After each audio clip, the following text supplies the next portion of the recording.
हत्या की CBI inquiry करो, इंक्वायरी करो, इंक्वायरी करो, इंक्वायरी करो। हाय हाय हाय हाय, सरकार मुर्दाबाद,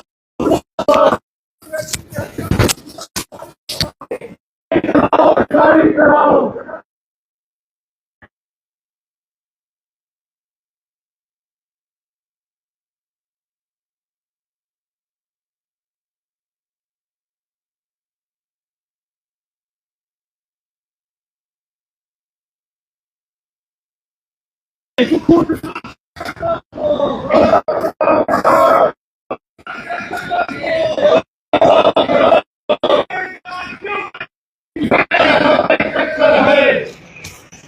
दोषियों को बचाना बंद करो, बंद करो, बंद करो। दोषियों को बचाना बंद करो, बंद करो, बंद करो।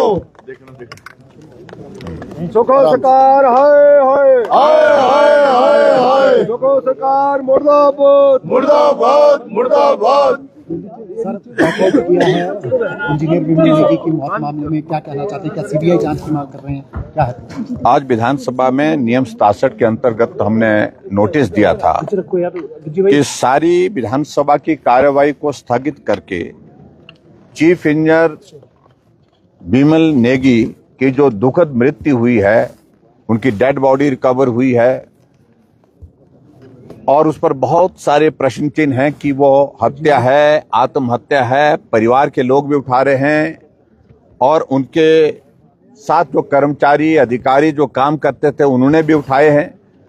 इसलिए हमने कहा था कि सारे काम को रोक करके आज सदन में चर्चा हो तो इस विषय पर हो कि विमल नेगी जी की जो मृत्यु हुई है उसके पीछे क्या कारण है।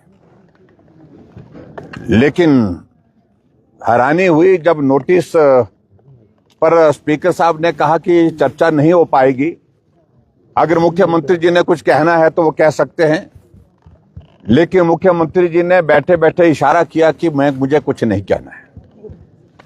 कल इस घटना के पश्चात हम भी अपनी संवेदना व्यक्त करने के लिए, परिवारजनों को मिलने के लिए जो धरने पर बैठे थे और डेड बॉडी के साथ बैठे थे, एचपीपीसीएल का जो कार्यालय है उसके बाहर बैठे थे, वहां हम गए थे, सारे विधायक भी गए थे। परिवारजनों का सीधा कहना था कि सीबीआई जांच होनी चाहिए। दूसरी बात उनकी ये थी कि जो अधिकारी हैं, प्रमुख रूप से 2 अधिकारियों के बारे में उनका कहना था कि उनका सस्पेंशन होना चाहिए और सिर्फ ट्रांसफर जो किया गया है उनको, उससे काम नहीं बनने वाला, उससे हम सहमत नहीं हैं। और उसके बाद उनके परिवारजनों से मिलने के बाद वहीं पर एसपी डीसी जो खड़े थे उनसे हमने बात कही कि गवर्नमेंट को आप ये जानकारी दीजिए कि परिवारजनों का ये कहना है, इस पर आप अमल करें, इस पर आप अपना जो स्टैंड स्पष्ट करें। और हमारे जाने के बाद वहां पर कुछ मंत्री गए और बार बार परिवार वालों के ऊपर ये दबाव डाल करके कि आप जो है अब चले जाइए, हम कार्रवाई का आश्वासन देते हैं। लेकिन परिवारजनों ने कहा कि नहीं, सारे मामले को लेकर के हम संतुष्ट नहीं जब तक कार्रवाई नहीं होती है। अल्टीमेटली एफआईआर दर्ज जो उनकी पत्नी है विमल नेगी जी की, उनकी तरफ से की गई और उसमें भी एक अधिकारी का नाम जो डायरेक्टर देशराज, उनका नाम का जिक्र है और दूसरा रेफरेंस सिर्फ जो है वो डेजिग्नेशन के साथ किया है दूसरे अधिकारी का, क्योंकि दूसरे अधिकारी जो वहां पर थे वो तो ट्रांसफर कर दिए गए थे, वो वहां पर जब मौजूद ही नहीं थे तो स्वाभाविक रूप से उनको बचाने के लिए उसमें गुंजाइश तलाशी गई। और आज जब हम इस विधानसभा के अंदर इस सारे मामले को लेकर के जब बात कह रहे थे कि एफआईआर दर्ज करने के लिए जो आग्रह किया है परिवार में, उसमें नाम दोनों एक नाम है, दूसरा नाम मिसिंग है, नाम नहीं है। और दूसरी बात हम ये कह रहे थे कि हमने विधानसभा के अंदर पहले दिन से इस बात को लेकर स्पष्ट कहा था कि सीबीआई की जांच होनी चाहिए। सीबीआई की जांच के लिए सरकार करने के लिए तैयार है कि नहीं है, क्या आदेश देंगे मुख्यमंत्री? तो मुख्यमंत्री जी ने इशारा किया बैठे बैठे स्पीकर साहब को, मुझे कुछ नहीं बोलना है। लेकिन वहां से पार्लियामेंट्री अफेयर मिनिस्टर और रेवेन्यू मिनिस्टर जो है वो बोलने के लिए खड़े हुए, और रेवेन्यू मिनिस्टर का इस प्रकार से कहना कि सीबीआई जांच क्यों करनी है, वो तो बोलते हैं आप लोगों के हाथ में है।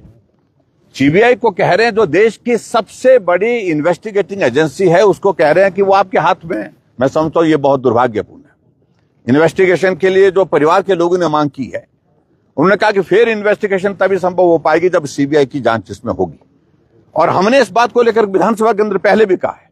तो सीबीआई के जांच के लिए आज भी उन्होंने स्पष्ट नहीं किया और सीबीआई की जांच के लिए उन्होंने मना कर दिया है। इसलिए हमने उचित समझा कि आज इस सारे विषय को लेकर के विधानसभा के अंदर नियम 67 के अंतर्गत काम रोको प्रस्ताव ला करके इसकी गंभीरता को समझते हुए हमको अपनी बात कहनी चाहिए। लेकिन दुर्भाग्य है अंत में जब मुख्यमंत्री खड़े हुए तो उनका पहला शब्द क्या था कि भारतीय जनता पार्टी को आदत पड़ी है बात का बतंगड़ बनाने की। ये शब्द उनके मुख्यमंत्री जी की ओर से जब वहां पर सुने गए तो मैं समझता हूं बहुत ही दुर्भाग्यपूर्ण। एक अधिकारी, ईमानदार अधिकारी जो अपने काम के प्रति जो है समर्पित थे, उनके ऊपर अनावश्यक रूप से दबाव, और उस दबाव के चलते हुए उनको आत्महत्या करनी पड़ी या हत्या हुई है उनकी। इस सारी बात को लेकर के इन्वेस्टिगेशन की अगर बात भारतीय जनता पार्टी विधायक दल ने कही है तो मैं समझता हूं ये बात का बतंगड़ नहीं है। ये एक सच्चाई इस देवभूमि में सबके सामने आनी चाहिए, उससे जुड़ी हुई बात है। इसलिए आज हमने भारतीय जनता पार्टी ने सदन से वॉकआउट किया है, सदन से हम बाहर आए हैं, और हम आज भी इस बात को लेकर के स्पष्ट कह रहे हैं कि इस सारे मामले की जांच सीबीआई से होनी चाहिए, हर हालत में सीबीआई से होनी चाहिए, क्योंकि एचपीपीसीएल की वर्किंग पिछले लंबे समय से कंट्रोवर्शियल रही है। जिन अधिकारियों के नाम इसमें डाले गए हैं उन पर पहले से प्रश्न चिन्ह है। ये देशराज को एलिवेट जो है वो 5 लोगों को सुपरसीड करके जो डायरेक्टर बनाया गया, क्या कृपा हुई इन पर, महान कृपा जो मुख्यमंत्री जी की हुई है, इस पर भी प्रश्न खड़े होते हैं। और ये सारी चीजों को लेकर के अगर हमने आज बात कही तो मैं समझता हूं कि उस परिवार के भावनाओं को व्यक्त करने के लिए हमारे पास यही तरीका था विधानसभा सत्र के दौरान। Thank you. ये कहना चाह रहा है कि पूरे मामले में हरिकेश मीणा की भूमिका है और सरकार बचा रही है। नहीं, देखिए हम इस बात को लेकर के कह रहे हैं, हम नहीं कह रहे, हमसे ज्यादा परिवार के लोग कह रहे हैं, और परिवार के लोग कह रहे हैं वो पीड़ा में है, दुख में है, और स्वाभाविक रूप से उन्होंने इस दौर को देखा है प्रताड़ना का, और उनके ऊपर जो दबाव का जो लगातार कई अरसे से चल रहा था। तो ऐसी सूरत में जो परिवार की भावना है उनके साथ भी हम अपनी भावनाओं को व्यक्त करते हुए हमने भी कहा कि सीबीआई की जांच इसमें होनी चाहिए। Thank you.